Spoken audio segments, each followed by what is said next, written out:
In this episode of Trekking Through Compliance, we take up the episode, What Are Little Girls Made Of?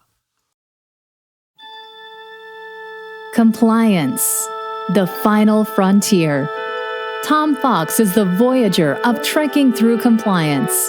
His mission? To explore the original series and seek out and share what it can teach you about compliance. Here's your host, Tom Fox.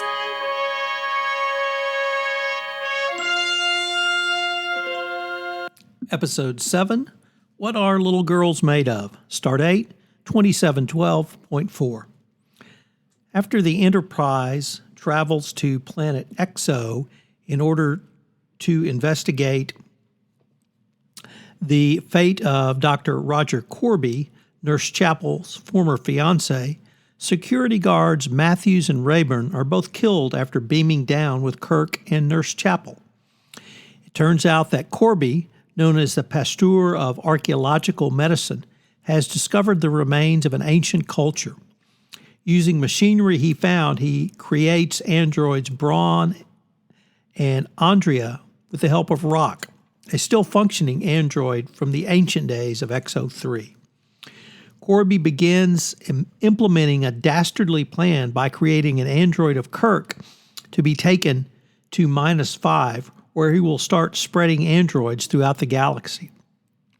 The real Kirk and Corby's android are completely indistinguishable.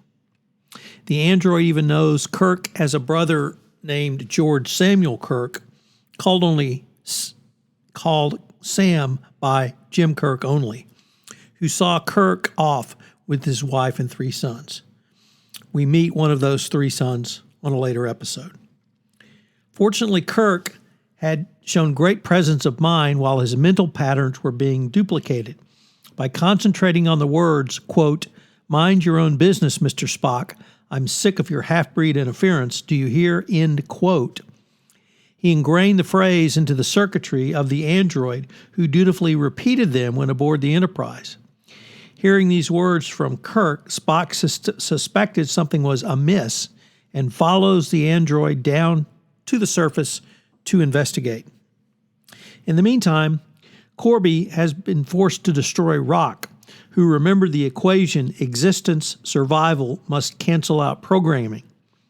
This equation led Rock to realize that the same kind of clash between humans and androids, which led to the civilization's demise centuries ago, is becoming inevitable again, and caused him to attempt to kill Corby. However, Corby catches his hand in the door, revealing the fact that he himself is an android. Andrea then destroys the Kirk android when he refuses to kiss her. When she tries to kiss Corby, Corby destroys them both, ridding the universe of Exo III androids for all time. So what's a fun fact from this episode? Well, Sherry Jackson, the actress who played Andrea, said in an interview that when Captain Kirk kissed her, I must say, when he kissed me on screen, he really kissed me.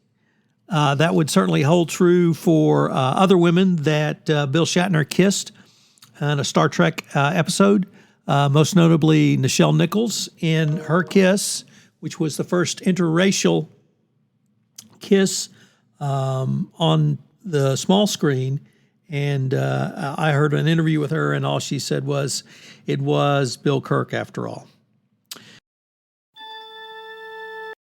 I really enjoyed this episode. I find the questions around what is a sentient being, what is artificial intelligence, what is a robot, how does that relate to humanity, endlessly fascinating. So this episode was right up there. You could almost said Skynet was self-aware after this episode, and you wouldn't be half wrong when you consider the equation that Rock recalled that led him to his personal revolt against Dr. Corby and being killed. So this wasn't the little boy who was trying, or the puppet who was trying to become a little boy, which of course is the story of Pinocchio. This was sentient beings, or at least robots, who thought they were sentient, who had the opportunity to integrate in with the human race, and unfortunately for Dr. Corby, take it over. So lots to digest here from the science fiction perspective, great storytelling, a great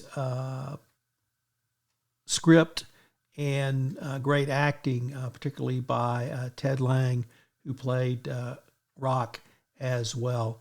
One interesting point is that there was an H.P. Lovecraft reference in the script, and it's to the old ones and the look of the trapezoid doors in the cavern. So we don't get too many H.P. Lovecraft references, but that came from Richard Block, who wrote the episode, although there were rewrites by Gene Roddenberry in this episode. So I hope you enjoy it. It's got some interesting compliance lessons, which we will explore in the next segment. Compliance lessons from this episode. I thought this episode provided some very interesting compliance lessons learned. The first one was around your compliance policies and procedures and even internal controls. Corby asked Kirk to disregard his standard operating procedure when beaming to the surface by only bringing not his typical landing party, but only 2 security guards who he leaves at the front of the entrance to the caverns where Corby resides. And because of this, Kirk is put in danger after Rock kills the 2 red shirts.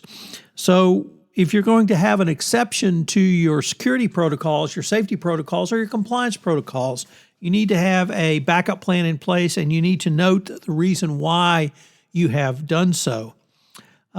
Second, and it's going to relate directly to point 3, but number 2 is opaqueness. When Roger Corby wants Kirk to take him to another planet, he wants to introduce androids into the population slowly, but in opaqueness, so that the population would not know about this. Corby is apparently concerned that there would be a negative reaction to androids who could pass as people being substituted in a population, and he wants to do so that he can basically take control, but it's taking control through subterfuge. So it once again points out that opaqueness is really not something to be utilized by the compliance practitioner. And that, of course, leads to point number 3, which is transparency. If you're going to bring this type of technology forward, and frankly, even though this is 50 years after the original series, one might even say it's more prescient now than it was in 1966, when this episode was released, about Android technology. And today, of course, it's artificial intelligence. It has to be done so with transparency. And the reason you have transparency, or one of the reasons for transparency, is that you build trust, and you build relationships, and you build engagement. And so here, if there had been transparency with the implementation or integration of an android population into a human population, there would have been more engagement, and there would have been more discussion, and more people would have been in on the secret, and more people would have then been able to be more comfortable with the decision. And the same is true in the corporate setting today. You don't have to institute artificial intelligence in a manner which no one will know about. In fact, you should do so with everyone on board, because artificial intelligence is simply just hypercomputer power, and you must have the human touch and the human characteristics involved in it.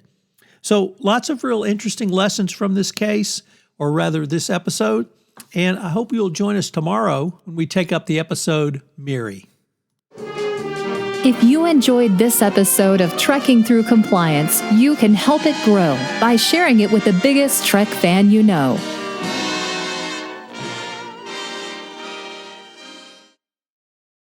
This podcast is a part of the C-Suite Radio Network.